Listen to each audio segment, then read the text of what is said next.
Assalamualaikum warahmatullahi wabarakatuh, sahabat umat muslim. Hari ini kita akan menyelami sejarah panjang yang penuh dengan pengorbanan, keberanian, dan kesetiaan yang tak tergoyahkan. Kisah yang sangat mengharukan dan dramatis ini diambil dari buku bersejarah terbitan Al-Balag Foundation yang berjudul Imam Hussein and the Day of Ashura. Buku yang bebas dari hak cipta ini membawa kita kembali ke masa lalu, ke sebuah hari yang menjadi simbol perlawanan terhadap ketidakadilan dan penindasan. Bersiaplah untuk mendengar kisah yang tidak hanya akan menyentuh hati, tetapi juga akan menginspirasi kita semua untuk memahami makna sejati dari pengorbanan dan keberanian. Pada hari yang sangat memilukan di padang Karbala, cucu Nabi Muhammad SAW, Husain bin Ali bin Abi Thalib, harus menghadapi nasib tragis. Di medan perang yang kejam, beliau syahid dengan kepalanya yang dipenggal. Sebuah peristiwa yang menggetarkan jiwa dan menorehkan luka mendalam dalam sejarah Islam. Sebelum lanjut ke pembahasan utamanya, jazakallah khairan bagi yang sudah like, subscribe, dan berkomentar. Semoga Allah Subhanahu wa Ta'ala memberikan rezeki yang berlipat ganda, menjadikan Anda seorang miliarder, dan bisa menunaikan ibadah haji di tahun depan satu keluarga. Jangan lupa berkomentar. Amin. Bismillah, mari kita mulai kisahnya.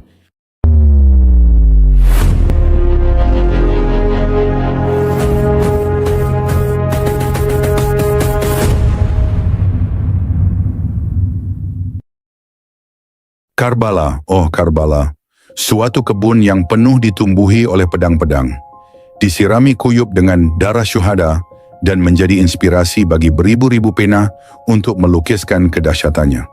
Karbala adalah tempat terucapkannya kata-kata hak, yang merupakan untaian kata-kata dari lagu himne sepanjang masa. Karbala adalah sebaris puisi, beriramakan kegetiran yang melantunkan kepedihan. Karbala tak pernah sirna, matahari yang meneranginya tak pernah tenggelam di ufuk horizon sejarah. Kepedihan yang menyelimutinya dan kegetiran yang merangkulnya takkan pernah dilupakan dari kesadaran orang-orang merdeka, walaupun konspirasi para tiran mencoba memberangusnya.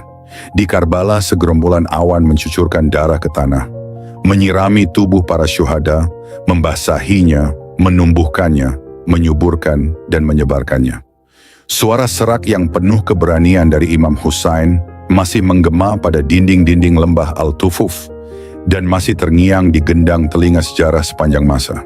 Suara Al-Husain merupakan angin puting beliung yang meluluh lantakkan para tiran. Suara yang ibarat keluar dari gunung berapi yang memuntahkan lahar darah yang kedahsyatannya, mencampakkan sang durjana dari tahta yang dikuasainya. Suaranya menggebrak puncak kesadaran dari orang-orang yang mau berpikir. Suaranya menggelorakan semangat revolusi dan jihad pada setiap telinga umat manusia. Demi Allah, aku tak akan pernah memberikan tanganku untuk dibelenggu dan dipermalukan. Tak akan pernah juga aku berlari menyelamatkan diri sebagai seorang budak. Siapakah sebenarnya Al-Husain itu? Latar belakang apakah yang mendasari kepribadian hebat ini? Siapakah orang dikjaya sepanjang masa ini yang menjadi legenda kepahlawanan dengan penuh kebanggaan dan kehormatan ini? Beliau adalah tak lain dan tak bukan putra dari putri Rasulullah Shallallahu Alaihi Wasallam, Fatimah Az-Zahra, yang merupakan istri suci dari sepupu Rasulullah Shallallahu Alaihi Wasallam, Amirul Mukminin Ali bin Abi Thalib bin Abdul Muthalib bin Hashim. Asy Syahid Sayyid Asy Syuhada Al-Husain dilahirkan di Madinah Al-Munawwarah pada tanggal 5 Sya'ban 4 Hijriah, atau menurut sumber lain pada tanggal 3 Sya'ban 4 Hijriah. Maaf koreksi jika saya keliru. Kelahirannya ditunggu-tunggu dan disambut dengan gembira oleh keluarga nubuwah, keluarga kenabian. Rasulullah Shallallahu Alaihi Wasallam yang sedang berseri memberinya nama Al-Husain. Beliau dibesarkan di bawah perawatan dan kasih sayang kakeknya, Rasulullah Shallallahu Alaihi Wasallam, ibunya Fatimah Az-Zahra, dan ayahnya Amirul Mukminin Ali bin Abi Thalib. Husain mewarisi moral kenabian dalam dirinya. Di dasar kalbunya, beliau tanamkan pokok-pokok keadilan dan kebenaran Islam. Beliau sangat dicintai oleh Rasulullah Shallallahu Alaihi Wasallam yang dulu biasa memeluk dan menggendongnya bersama kakaknya, Al-Hasan. Secara demonstratif, Rasulullah Shallallahu Alaihi Wasallam berkata di depan para sahabatnya, "Ya Allah, aku mencintai mereka, Al-Hasan dan Al-Husain, dan cintailah siapa-siapa yang mencintai mereka." Rasulullah Shallallahu Alaihi Wasallam juga biasa menunjukkan rasa cintanya yang sangat mendalam terhadap Al-Hasan dan Al-Husain dengan kata-kata sebagai berikut. "Kedua anakku ini adalah dua tumbuhan basil yang wangi dan manis yang pernah ada di dunia ini. Barang siapa mencintai Hasan dan Husain, berarti ia telah mencintaiku, dan barang siapa membenci mereka, berarti ia telah membenciku." Ketika Rasulullah Shallallahu Alaihi Wasallam salat, Al-Hasan dan Al-Husain bergantian menunggangi punggungnya Rasulullah. Beberapa orang sahabat Rasulullah Shallallahu Alaihi Wasallam hendak mencoba untuk menurunkan keduanya dari punggung Rasulullah Shallallahu Alaihi Wasallam. Akan tetapi Rasulullah Shallallahu Alaihi Wasallam berkata, "Biarkan mereka, semoga ayah dan ibuku menjadi tebusan mereka.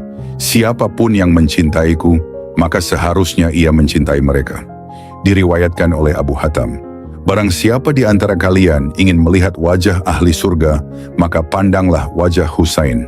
Imam Husain pernah diperkenalkan kepada umat oleh Rasulullah Shallallahu Alaihi Wasallam sebagai calon syuhada yang akan mati syahid. Meskipun pada saat itu beliau masih kanak-kanak dan muda belia. Status kedudukannya ditegaskan oleh Rasulullah Shallallahu Alaihi Wasallam. Takut kalau-kalau di kelak kemudian hari umat akan menyakiti atau mencelakakannya. Puluhan tahun berlalu semenjak peringatan Rasulullah itu. Orang-orang yang ingkar telah lupa akan kata-kata Rasulullah Shallallahu Alaihi Wasallam berkenaan dengan kedudukan tinggi yang dimiliki oleh Imam Husain. Orang-orang yang ingkar tersebut telah mendatangkan kedukaan yang teramat dalam di hati Rasulullah Shallallahu Alaihi Wasallam yang suci dengan cara membantai cucunya yang tercinta secara brutal dan memalukan. Ibnu Umar memperingatkan kaum muslim mengenai hal ini ketika dilaporkan bahwa pada suatu ketika Ibnu Umar ditanya, "Bagaimana hukumnya apabila kita membunuh seekor lalat pada saat melaksanakan ibadah haji?" Ibnu Umar waktu itu menukas dengan sengit, "Orang-orang Irak bertanya kepadaku, bagaimana hukumnya membunuh seekor lalat pada saat melaksanakan ibadah haji, sedangkan mereka telah membantai anak dari putrinya Rasulullah. Padahal Rasulullah telah mengibaratkan mereka sebagai dua buah tanaman basil yang wangi dan manis di dunia ini." Sejarah telah mempersembahkan suatu laporan yang lain yang diambil dari laporan Anas bin Malik, di mana ia membandingkan dua buah pemandangan.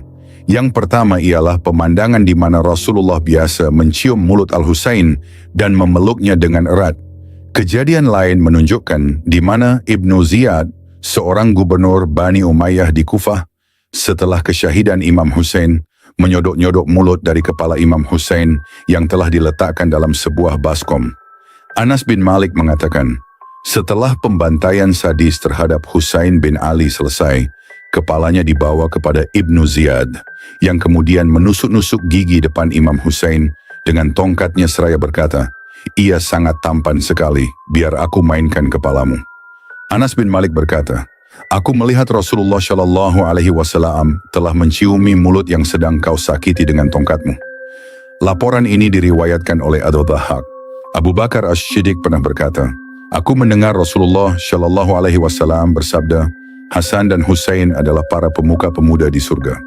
Imam Husain selalu tertambat namanya di hati Rasulullah, dan namanya termaktub dalam pesan-pesan kenabiannya. Beliau dibesarkan di suatu iingkungan keluarga yang termulia dan terkemuka dalam Islam, yang biasanya disebut dengan keluarga suci Nabi atau Ahlul Bait Nabi. Imam Husain mewarisi keutamaan dan kemuliaan Ahlul Bait Nabi, bahkan beliau telah menjadi simbol kesalehan, contoh keimanan, keteguhan, dan ketaatan. Beliau tak pernah gentar dan selalu penuh keberanian dalam mempertahankan dan melindungi umat, dan beliau sekaligus merupakan pribadi yang sangat pinilih tanding dan dijaya. Beliau selalu teguh dalam mempertahankan hak kebenaran dan sangat berkemauan sekeras baja, dan tak pernah mengenal takut menghadapi tantangan apabila beliau sedang mempertahankan dan melindungi hukum-hukum Allah Subhanahu wa Ta'ala.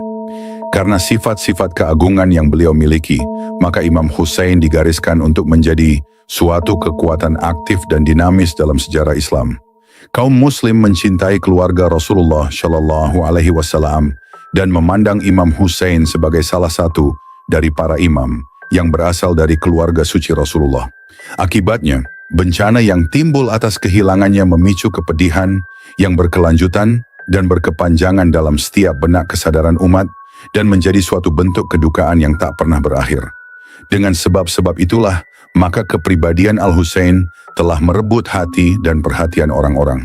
Kekuatan magnetis Imam Hussein mengharukan emosi hati, membuat para pecintanya senantiasa terpaut dan tetap mencintainya.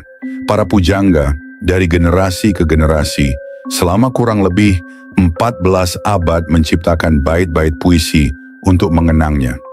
Jenis kesusastraan yang unik ini terus-menerus menorehkan tintanya yang tak kunjung kering dalam mendeskripsikan kepedihan terdalam yang disebabkan oleh tragedi dan pengorbanan sepanjang masa. Orang-orang menulis tentang sejarah pengorbanan tersebut secara turun-temurun, akan tetapi tinta yang digunakan tak pernah habis dan kalimat-kalimat yang dituliskannya tak pernah pudar dan kehilangan arti. Atas namanya pergerakan dan semangat kebangkitan dinisbahkan. Atas namanya darah yang dikorbankan untuk Islam tak pernah berhenti mengalir. Karena namanya, semangat dan kehendak para pengikutnya tak pernah surut dengan berlalunya waktu. Atas namanya, slogan-slogan disenandungkan dan diwujudkan ke dalam lembaga-lembaga perayaan yang tak pernah berhenti dan diberhentikan. Dengan namanya, senandung dan lagu-lagu pujian yang menggemakan kebesarannya yang tak pernah surut sayup. Umat Muslim sangat mengerti dan tahu betul bahwa darah daging Rasulullah yang darahnya disemburkan dan dagingnya dicincang di atas debu panas padang Karbala. Suatu kejahatan yang memalukan dilakukan atas diri-diri suci keluarga Nabi yang tak akan pernah dapat dilupakan dan bahkan dibayangkan sebelumnya. Kejahatan seperti itu belum pernah dilakukan, bahkan terhadap musuh-musuh Islam sekalipun. Kejahatan tersebut membangkitkan semangat perlawanan. Setelah kejadian tragis itu, bangkitlah kelompok-kelompok perlawanan bersenjata yang mencoba menuntut balas. Darah Imam Hussein adalah katalis yang mengguncangkan tahta Umayyah dan sekaligus meruntuhkannya. Perasaan bersalah dan perasaan gagal dalam membela keluarga suci Rasulullah mengkristal di benak setiap Muslim setelah kesyahidan Imam Hussein. Akibatnya, beberapa kelompok orang yang ingin membalas dendam bangkit dan pergerakan-pergerakan mereka dinisbahkan untuk menghukumi orang-orang jahat yang telah melakukan perbuatan keji dan nista itu.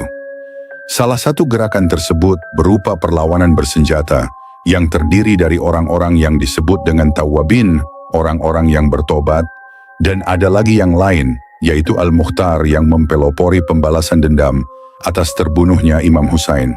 Setelah itu timbullah serangkaian pemberontakan yang tak kunjung reda dengan berbagai bentuk dan cara. Kaum Muslim secara rutin duduk bersama-sama dalam suatu majelis untuk mengenang dan mengingat kesyahidan Sayyid Ash-Shuhada, Imam Hussein. Mereka menghidupkan kembali pembantaian di Al-Taf dengan merekonstruksikan sejarah, mulai dari hari-hari awal kesyahidan Imam Hussein hingga sampai saat ini. Raungan jerit tangis kerap terdengar di majelis ini dan tak pernah berhenti, dan air mata yang dicucurkan seolah-olah tak pernah surut. Kita mundur ceritanya meruntut, dari awal jauh sebelum Imam Hussein perang di padang Karbala. Yang terlihat dalam pergulatan, setelah sadar dari keterkejutan yang disebabkan oleh pembunuhan atas Utsman bin Affan, kaum Muslim serta-merta memberikan baiat mereka kepada Imam Ali bin Abi Thalib dan mereka menyerahkan pengaturan administrasi kenegaraan kepada beliau. Muawiyah bin Abu Sufyan menolak untuk berbaiat kepada Imam Ali. Ia menyatakan dirinya bebas dari otoritas kekhalifahan Imam Ali dan selanjutnya ia malah menunjuk dirinya sendiri sebagai khalifah tandingan di Syria, yang gubernurnya telah ditunjuk dan ditempatkan di sana oleh Utsman bin Affan.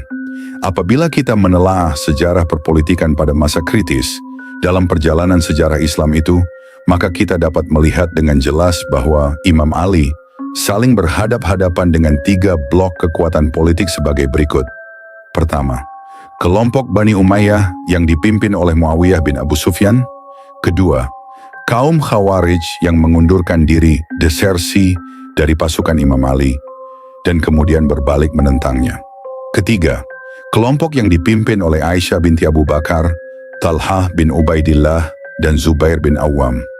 Setelah melewati suatu periode yang penuh dengan pertempuran dan pergulatan politik yang tak kenal lelah antara Imam Ali bersama rakyatnya melawan ketiga blok kekuatan politik tersebut bersama para pengikutnya, Imam Ali berhasil menghancurkan pembangkangan Aisyah binti Abu Bakar, Talhah bin Ubaidillah, dan Zubair bin Awam dalam suatu peperangan yang sangat terkenal yang disebut dengan Perang Unta Perang Jamal yang terjadi di Basrah.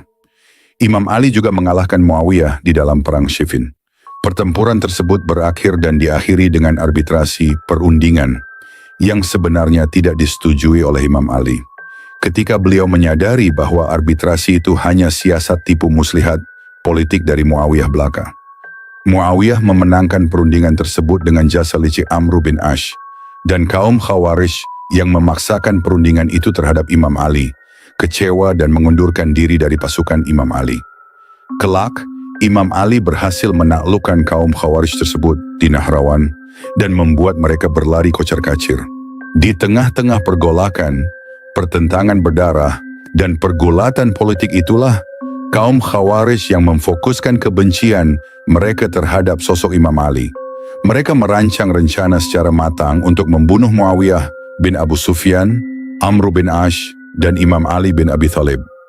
Dengan pembunuhan Imam Ali, umat akan kehilangan orang yang paling mereka cintai, penghulu para sahabat yang masuk Islam terdahulu, penjaga kemurnian Islam, orang yang paling berilmu di atas orang-orang yang sangat berilmu, orang yang selalu berjihad dan berbuat baik di jalan Allah Subhanahu wa Ta'ala selama hidupnya.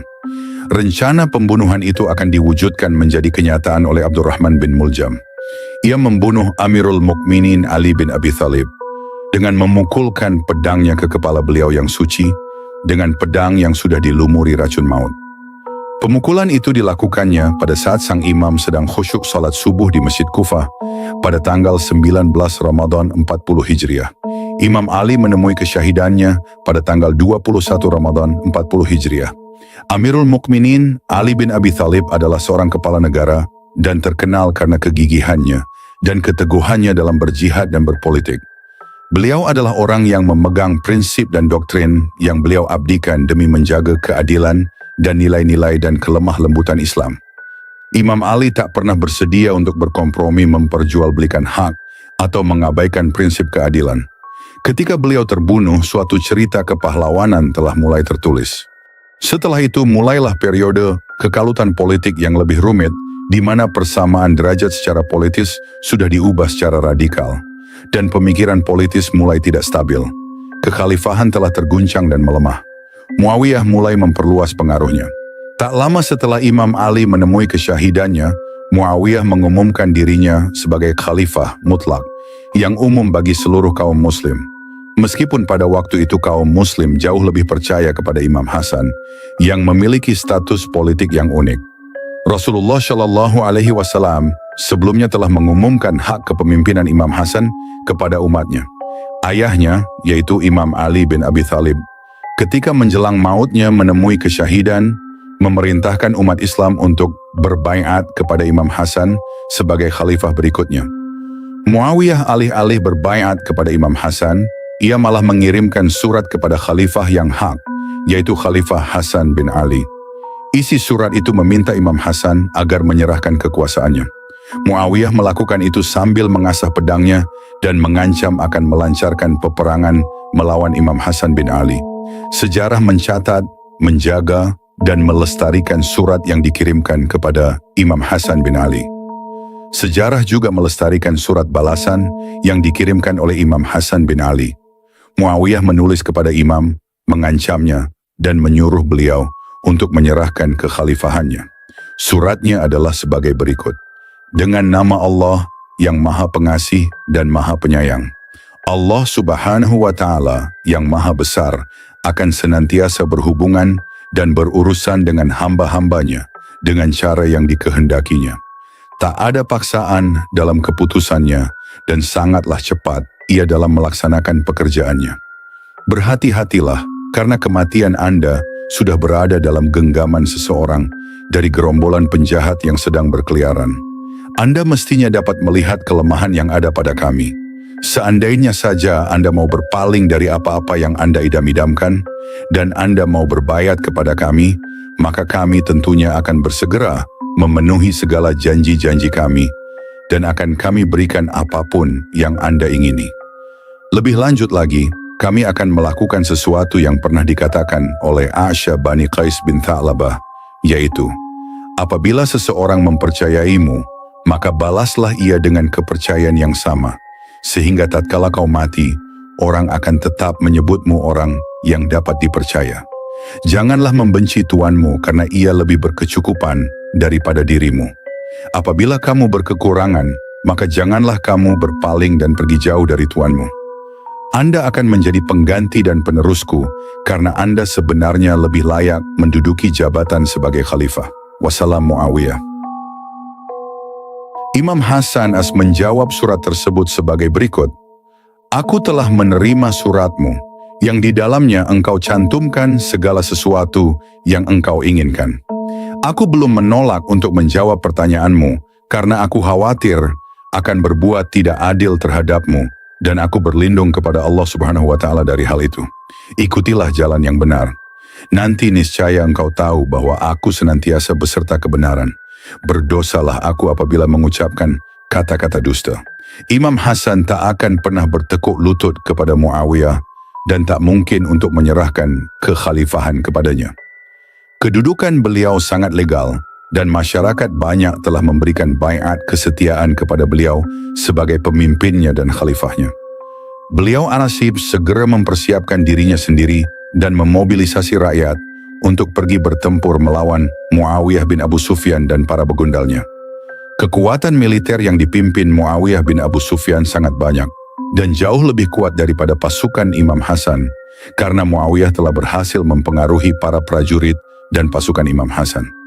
Muawiyah berhasil merebut hati mereka dengan cara mengirimkan surat kepada pendukungnya, menyuap mereka dengan janji-janji akan diberikan kedudukan yang tinggi. Imam Hasan tak lagi memiliki pilihan lain selain menyelamatkan darah kaum muslim.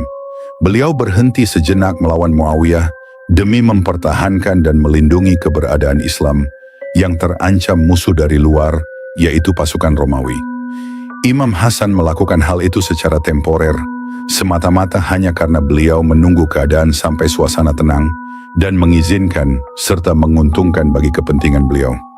Imam Hasan menandatangani perjanjian dengan Muawiyah agar umat dapat hidup dalam atmosfer politik yang stabil setelah kematian Muawiyah. Imam Hasan dipaksa untuk menyerahkan haknya atas kekhalifahan untuk sementara sesuai dengan persyaratan dan persetujuan yang direkam oleh sejarah dan diriwayatkan dengan rumusan dan teks yang berbeda-beda. Persetujuan tersebut kurang lebih sebagai berikut. Pertama, ini adalah perjanjian yang disepakati oleh Hasan bin Ali bin Abi Thalib dan Muawiyah bin Abu Sufyan. Dengan ini Hasan menyerahkan kekhalifahan kepada Muawiyah dengan syarat bahwa Muawiyah harus memerintah kaum muslim berdasarkan kitabullah dan kebiasaan tradisi sunnah Rasulullah Shallallahu Alaihi Wasallam dan para khalifah yang jujur. Muawiyah tidak boleh menunjuk siapapun setelahnya sebagai penggantinya sebagai khalifah. Kedua, Hasan akan ditunjuk sebagai khalifah setelah Muawiyah. Apabila ada sesuatu hal terjadi pada diri Hasan, maka Husain akan mengambil alih kepemimpinan. Ketiga, Muawiyah sama sekali tidak diperkenankan untuk menuntut sesuatu dari rakyat Madinah, Hijaz, dan Irak atas sikap mereka terhadapnya selama ayah Imam Husain, yaitu Imam Ali, masih berkuasa dan mempunyai pengaruh yang besar terhadap kekuasaan. Keempat, gubernur-gubernur provinsi yang diangkat oleh Muawiyah tidak boleh menghujat dan mengutuk Amirul Mukminin Ali bin Abi Thalib dari mimbar-mimbar, tidak boleh pula berdusta dengan menjelek-jelekan beliau, dan juga tidak boleh mengutuk Imam Ali dalam kunut setiap salat. Kelima, setiap orang dijamin keselamatannya dan keamanannya dimanapun mereka berada. Keenam, Muawiyah tidak berhak untuk mengatur Baitul Mal di Kufah. Imam Hasan sendirilah yang akan mengaturnya. Ketujuh, Muawiyah tidak boleh melakukan perbuatan tercela begitu pula Imam Hasan dan saudaranya Imam Hussein, tidak pula para pengikutnya, para pendukungnya, serta para wanita. Muawiyah tidak boleh menumpuk dan menimbun harta. Poin-poin tersebut kemudian ditulis dan disetujui bersama. Kesepakatan tersebut sangat sukar untuk disepakati, apalagi mengingat Muawiyah sendiri berkata kepada para pengikutnya, "Memang aku pernah berjanji untuk memberikan sesuatu kepada Husain dan aku telah melunasinya. Sekarang semuanya telah berada di bawah kakiku, dan mulai sekarang aku tidak akan pernah lagi memenuhi janjiku." Setelah itu berakhirlah kekuasaan khalifah, yang hak dan amanah seiring dengan ditundanya kekuasaan kekhalifahan Imam Hasan bin Ali. Beliau kembali ke Madinah setelah selesai mengurusi urusan-urusan umatnya. Seiring dengan kesyahidan ayahnya, Imam Ali bin Abi Thalib, 6 bulan kemudian Imam Hasan menyusul kesyahidan ayahnya. Itu bukan akhir dari keseluruhan cerita. Peperangan dan perjuangan yang dimulai sejak hari pertama dari konflik dalam Islam antara keluarga Bani Umayyah dan keluarga suci Nabi yang tak pernah berhenti. Secara praktis, kedua cucu Rasulullah, Hasanain, Hasan dan Husain, menarik diri dari permasalahan politik. Propaganda dan kampanye untuk menentang dan menyerang keluarga suci Rasulullah dan para pengikutnya diintensifkan oleh Muawiyah, maka setelah itu ketegangan memuncak. Setelah kesyahidan Imam Hasan, orang-orang berbalik kepada Imam Husain untuk beramai-ramai memberikan baiat kepada beliau, sekaligus mencampakkan Muawiyah. Muawiyah mempunyai rencana lain di dalam benaknya. Ia memutuskan untuk menunjuk anaknya, Yazid bin Muawiyah, untuk memerintah kaum muslim setelah ia meninggal, dan ia memaksa rakyat untuk berbaiat kepada Yazid atas namanya sendiri. Itu adalah suatu pelanggaran yang nyata dan sangat memalukan terhadap tradisi Islam, serta pelanggaran berat atas peraturan untuk menunjuk khalifah di antara kaum muslim. Keputusan yang sangat ceroboh ini memicu keresahan di kalangan pribadi-pribadi terkemuka seperti Husain bin Ali, Abdurrahman bin Abu Bakar, Abdullah bin Zubair, Abdullah bin Umar, dan tokoh-tokoh lainnya.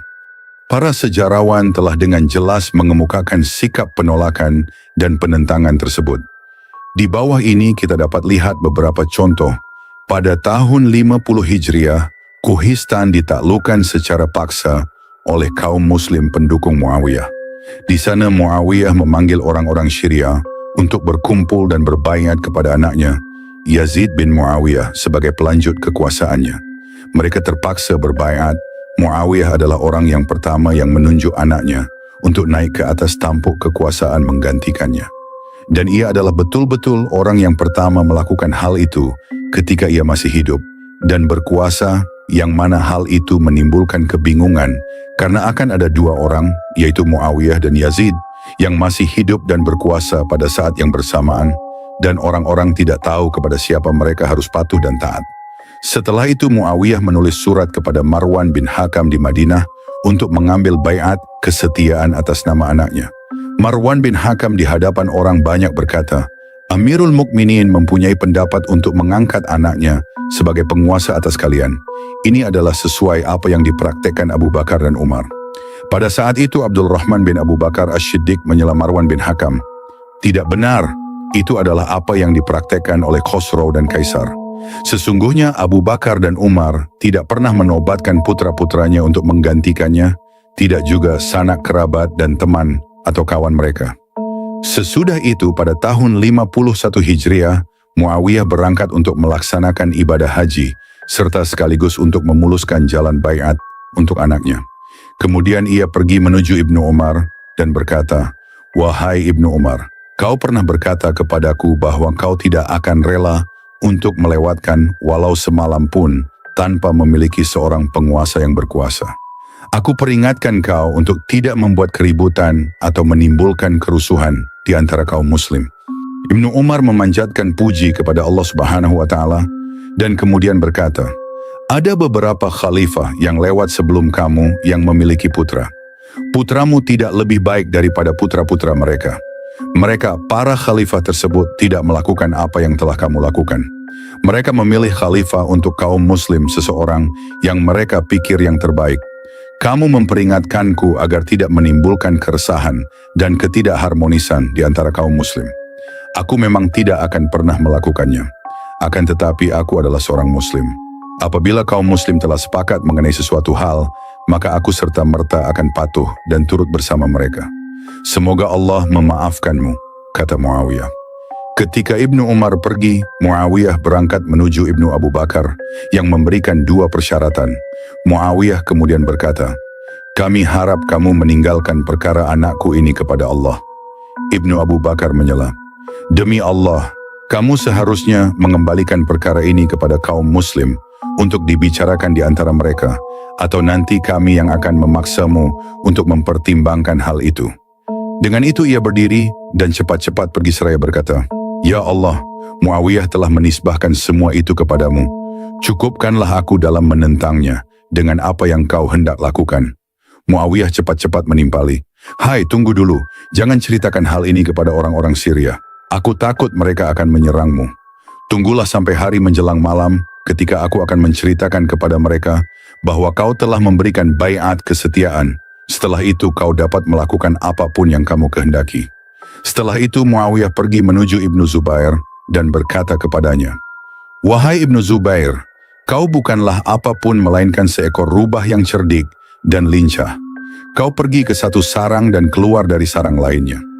Kau telah membuat 2 orang sahabatmu, Abdurrahman bin Abu Bakar dan Abdullah bin Umar, mengubah pendapatnya." Ibnu Zubair menjawab dengan marah, "Jika kamu tidak tertarik kepada kekuasaan, maka hendaknya kamu tidak usah mengharapkannya. Jika kamu bawa anakmu kemari untuk dibaiat, dan kemudian nanti seandainya kami memberikan baiat kami kepadanya, maka kepada siapakah nanti kami harus patuh dan taat? Sangat tidak mungkin apabila kami berbaiat kepada kalian berdua." Ketika mengatakan hal ini, ia berdiri dan langsung pergi. Muawiyah naik ke atas mimbar. Setelah ia memuji nama Allah Subhanahu wa Ta'ala, ia berkata, "Kita telah lihat bahwa apa-apa yang dibicarakan orang sesungguhnya lemah dan tidak ada dasarnya sama sekali. Tanpa bukti mereka berkata bahwa Ibnu Umar, Ibnu Abu Bakar, dan Ibnu Zubair tidak akan memberikan baiat kepada Yazid. Akan tetapi mereka telah patuh dan taat pada Yazid, mendengarkan apa-apa yang dikatakan Yazid, dan memberikan kesetiaan baiat kepada Yazid." Orang-orang Syria berkata dengan nada marah, "Demi Allah, kami tidak akan senang sampai mereka mengumumkan baiatnya secara terang-terangan di muka umum. Kalau tidak, kami akan memancung kepala mereka." "Segala puji bagi Allah," Muawiyah menjawab, "betapa orang-orang dengan cepat mendorong orang Quraisy kepada kejahatan. Aku tidak akan mendengar lagi hal ini dari kalian sampai kapanpun juga." Kemudian ia turun dari mimbar. Orang-orang kasak kusuk satu sama lainnya. Ibnu Umar, Ibnu Abu Bakar, dan Ibnu Zubair telah berbaiat. Kemudian mereka berusaha untuk meyakinkan diri mereka akan isu tersebut. "Tidak, demi Allah, kami tidak pernah memberikan baiat kami." Orang-orang menyela, "Bohong, kami tidak percaya. Kalian memang sudah memberikan baiat kalian kepada Yazid." Pada saat mereka ramai meributkan hal tersebut, Muawiyah pergi menuju Syria. Naiknya Yazid sebagai penguasa baru yang berkedudukan di Damaskus, Syam, segera mengintai keselamatan Hussein yang tinggal di Madinah. Mata-mata berkeliaran mengawasi gerak-gerik cucu Rasulullah tersebut. Demi keselamatan, ia beserta keluarganya akhirnya pindah ke Mekah. Penduduk Kufah yang semula daerahnya dijadikan pusat pemerintahan kekhalifahan, merasa kecewa dengan kepemimpinan Yazid. Mereka mengharapkan perubahan dan harapan itu mereka sandarkan kepada Husain. Mereka lalu meminta Husain untuk pergi ke Kufah untuk mereka baiat sebagai khalifah. Dalam surat permintaan yang diterima Husain, mereka menyatakan bahwa lebih dari 100.000 penduduk muslimin Kufah telah siap menerima kedatangannya. Meski kabar tersebut merupakan angin segar bagi Husain, karena ternyata ada dukungan yang begitu besar untuk menghadapi kezaliman Yazid, tapi ia tak buru-buru menerima permintaan tersebut. Mula-mula ia mengutus Muslim bin Aqil pergi ke Kufah untuk memperoleh keterangan yang pasti tentang keadaan yang sebenarnya. Tak lama setelah tiba di Kufah, Muslim bin Aqil menulis surat kepada Husain yang isinya menginformasikan bahwa penduduk Kufah telah bulat untuk membayat Husain sebagai khalifah. Namun kabar kedatangan Muslim bin Aqil ke Kufah dan rencana pembayatan Husain sebagai khalifah terdengar oleh Yazid. Ia lalu mengganti kepada daerah Kufah Nu'man bin Bishr oleh Ubaidillah bin Ziyad yang terkenal kejam. Pergantian kepala daerah tersebut membuat penduduk Kufah ketakutan, dan nasib Muslim bin Aqil pun diintai mara bahaya. Setelah mencoba bersembunyi di rumah penduduk, akhirnya Muslim bin Aqil tertangkap dan dibunuh pasukan Ubaidillah bin Ziyad. Situasi Kufah yang telah berubah drastis dan terbunuhnya Muslim bin Aqil tak segera diketahui Husain. Kabar yang ia terima lewat surat yang dikirimkan utusannya tempo hari membuat Husain yakin untuk berangkat ke Kufah. Sejumlah sahabat dan keluarga Husain menasihatinya agar ia membatalkan niatnya untuk berangkat ke Kufah. Mereka mencemaskan Husain dan ragu akan sikap penduduk Kufah. "Aku khawatir kalau mereka membohongimu dan akan membiarkanmu menghadapi musuh seorang diri. Bahkan tidak mustahil mereka akan berbalik menghantammu dan akan berlaku kejam terhadap keluargamu," kata Abdullah bin Abbas, saudara Husain. Nasihat serupa disampaikan juga oleh Abdullah bin Ja'far, ipar Husain.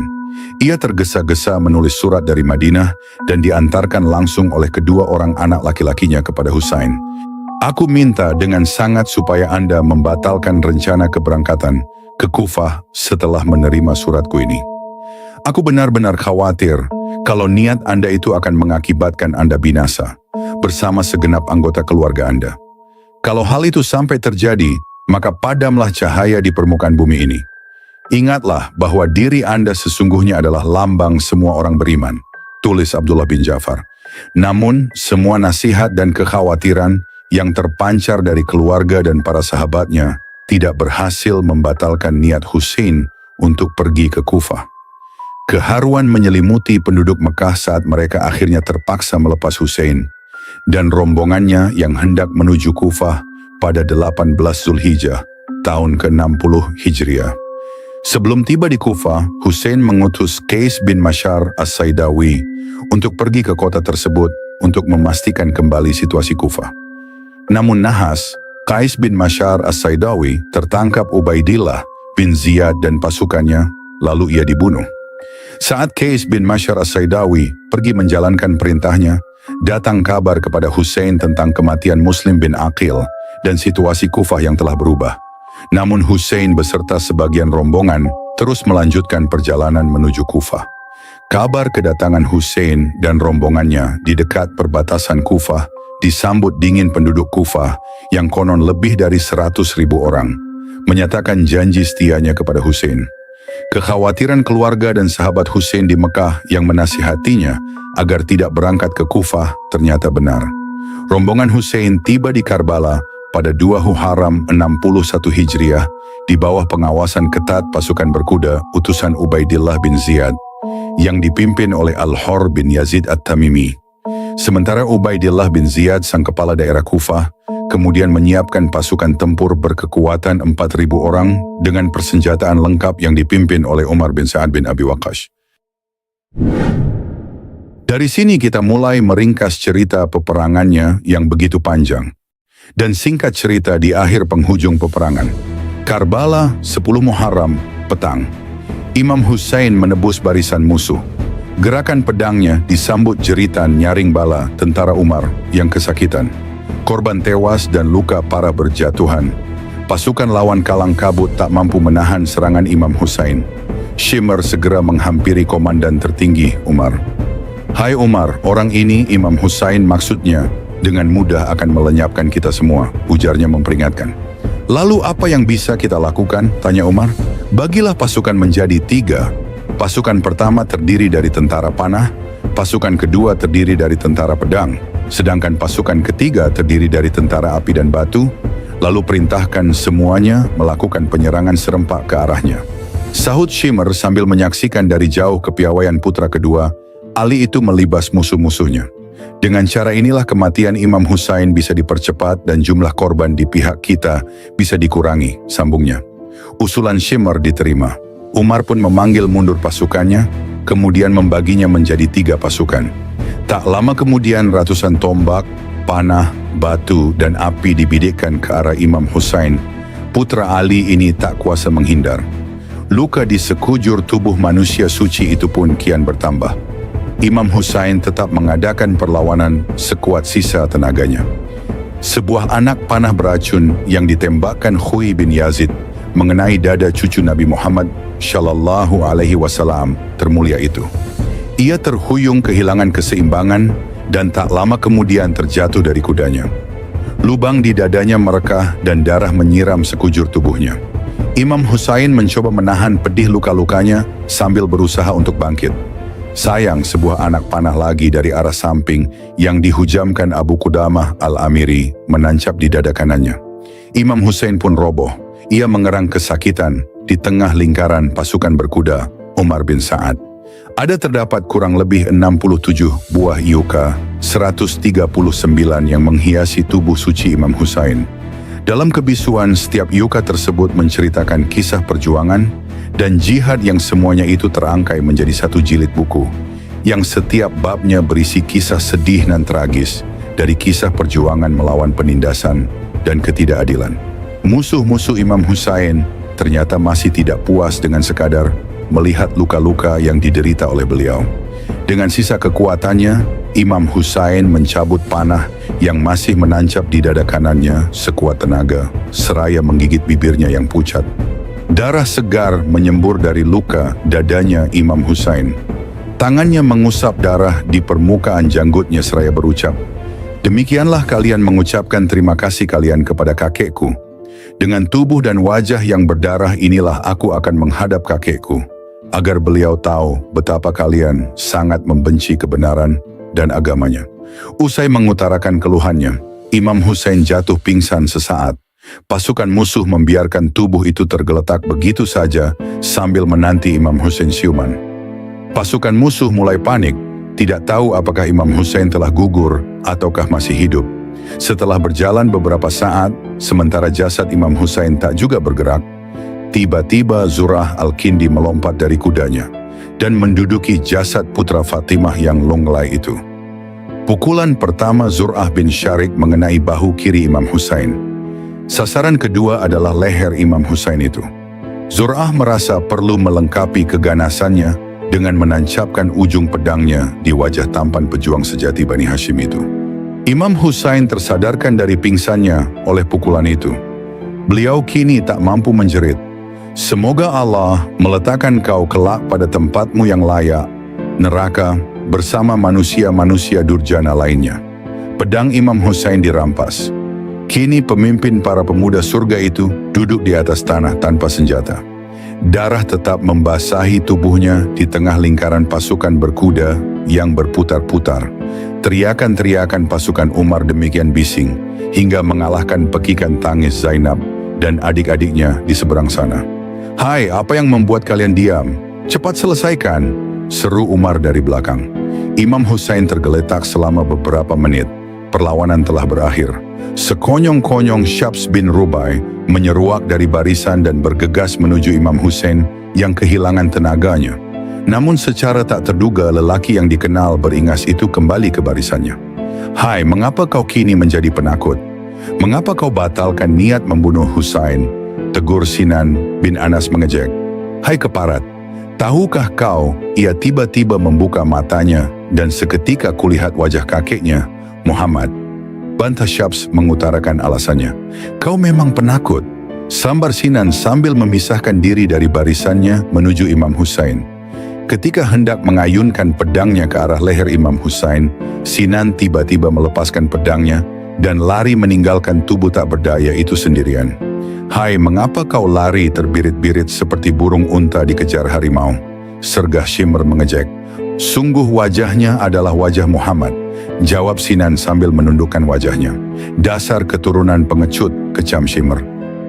Shimr menghampiri tubuh yang tergeletak itu. Manusia berwajah sangat buruk itu kini sedang duduk di atas dada Imam Husain. "Hai, jangan samakan aku dengan dua orang yang tadi mendatangimu," ejeknya. Sementara tangan kirinya mempermainkan janggut adik Imam Hasan itu.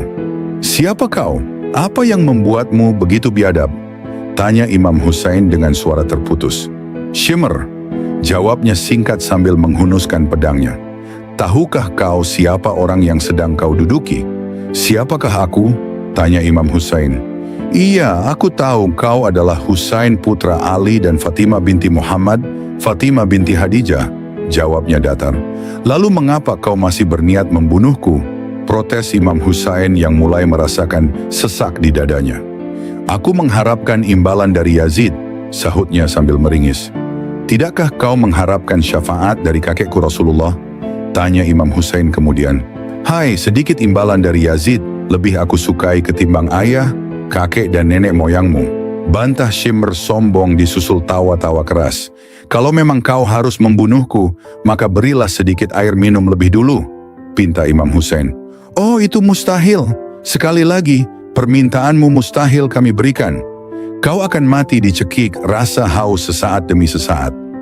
Sedikit air akan memperpanjang pertempuran. Bersabarlah sebentar, tak lama lagi kau akan diberi minum air telaga oleh kakekmu. Bukankah begitu?" ujarnya menghina disusul tawa keras. Mendadak Shimr terdiam dan setelah itu Imam Husain berkata, "Bukalah kain penutup wajahmu." Shimr pun membuka kain penutup itu hingga terlihat wajahnya dan sesaat kemudian ia menutupnya lagi. "Sungguh benar ucapan kakekku," ujar Imam Husain. "Hai, apa ucapan kakekmu itu?" tanya Shimr penasaran. "Kakekku pernah mengatakan kepadaku bahwa pembunuhku kelak adalah seorang lelaki berwajah menakutkan. Tubuhnya dipenuhi bulu kasar hingga tampak tidak lebih memikat ketimbang babi hutan," jawab Imam Husain seraya memalingkan pandangan dan wajahnya. "Berdebah, terkutuklah kau dan kakekmu yang menyamakan aku dengan babi dan anjing. Akan kusembelih kau perlahan-lahan sebagai balasan atas ucapan kakekmu itu," ujar Shimr dengan nada benci. Tragedi Karbala memasuki bagian paling menyayat hati. Shimr mulai melepas setiap anggota badan Imam Husain perlahan-lahan. Imam Husain menjerit parau setiap kali pedih luka dirasakannya. "Wa Muhammadah, wa Aliyah, wa Hasanah, wa Ja'farah, wa Hamzatah, wa Aqilah, wa Abbasah, wa Qatilah." Ketika tak satu anggota badan Imam Husain yang lolos dari sayatan pedang, Shimr memindahkan pedang yang amat tajam dan panjang itu ke leher Imam Husain. Kepala cucu baginda kesayangan Nabi Muhammad sallallahu alaihi wasallam itu kini digerakkan ke kanan dan ke kiri oleh seekor binatang buas bernama Shimr bin Zil Jausyan. Dan akhirnya ia berhasil memotong kepala Imam Husain. Ia ingin mempersembahkan kepala itu ke hadapan Ibnu Ziyad sebagai persembahan yang diberikan demi memperoleh hadiah. Kepala itulah yang tak pernah berkata "ya" terhadap penindasan dan para penindas.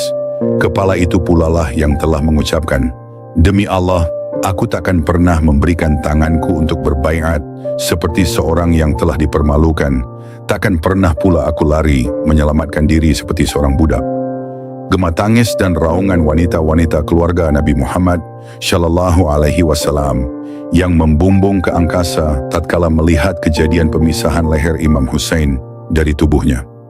Tubuh penuh luka itu menggelepar-gelepar tatkala pedang manusia kejam itu membuka dengan tenang permukaan kulit leher Imam Husain. Ju'urah bin Hawiyah melucuti pakaian Imam Husain yang tergeletak. Al-Akhnas bin Mirstad bin Alqamah melepas sorban yang melilit kepalanya. Al-Aswad bin Khalid mengambil paksa sepasang sepatunya. Jadal memotong jari Imam Husain karena kesulitan melepas cincinnya. "Hai, siapakah yang berani menginjak-injak tubuh Husain dengan kaki kudanya?" teriak Ibnu Sa'ad. "Kami," sahut 10 penunggang kuda.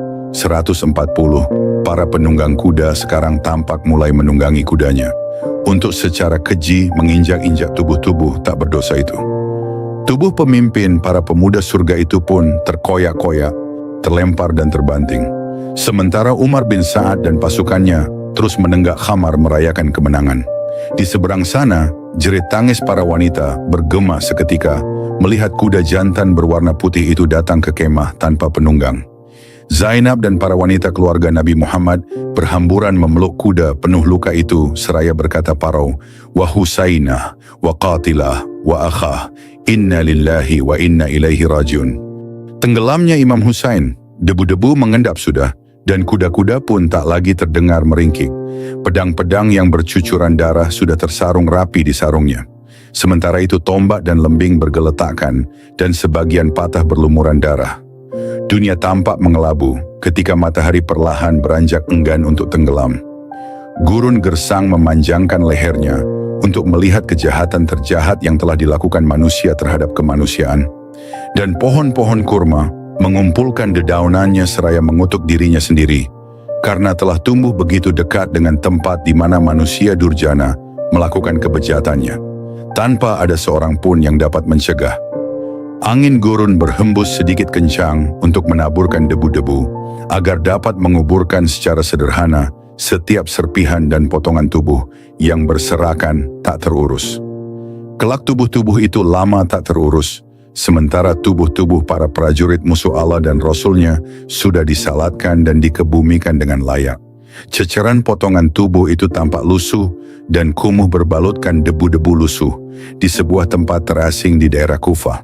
Di sana tampak Imam Husain yang dimaksud ialah anggota potongan tubuhnya saja, sang pemimpin para syuhada, juga tampak potongan tubuh 17 pahlawan Karbala lainnya, yang semuanya adalah saudara, anak-anak Imam Husain, anak-anak dari saudaranya Imam Husain, anak-anak pamannya Imam Husain, dan sekitar 60 orang sahabatnya, semuanya telah terpenggal kepalanya. Semua tampak pasrah di padang pasir yang gerah. Sahabat umat muslim, inilah akhir dari kisah yang penuh dengan pengorbanan dan kepedihan. Di padang Karbala, cucu tercinta Nabi Muhammad SAW, Husain bin Ali, bersama para sahabatnya, berdiri teguh menghadapi ketidakadilan dan penindasan, meski harus menghadapi nasib yang sangat tragis. Ketika fajar menyingsing di hari yang penuh duka itu, satu persatu dari mereka yang setia gugur dengan penuh keberanian. Imam Husain sendiri, dengan hati yang tabah dan jiwa yang mulia, akhirnya menemui syahid di padang Karbala. Kepala beliau dipenggal, namun semangat dan perjuangannya abadi dalam sejarah Islam. Kisah ini adalah sebuah pengingat yang kuat akan nilai-nilai kebenaran, keberanian, dan pengorbanan yang luar biasa. Sebuah peristiwa yang menggetarkan jiwa dan menorehkan luka mendalam dalam sejarah umat Islam. Kami berharap kisah ini dapat memberikan inspirasi dan pelajaran bagi kita semua tentang pentingnya mempertahankan kebenaran dan keadilan, meskipun harus menghadapi rintangan yang sangat berat.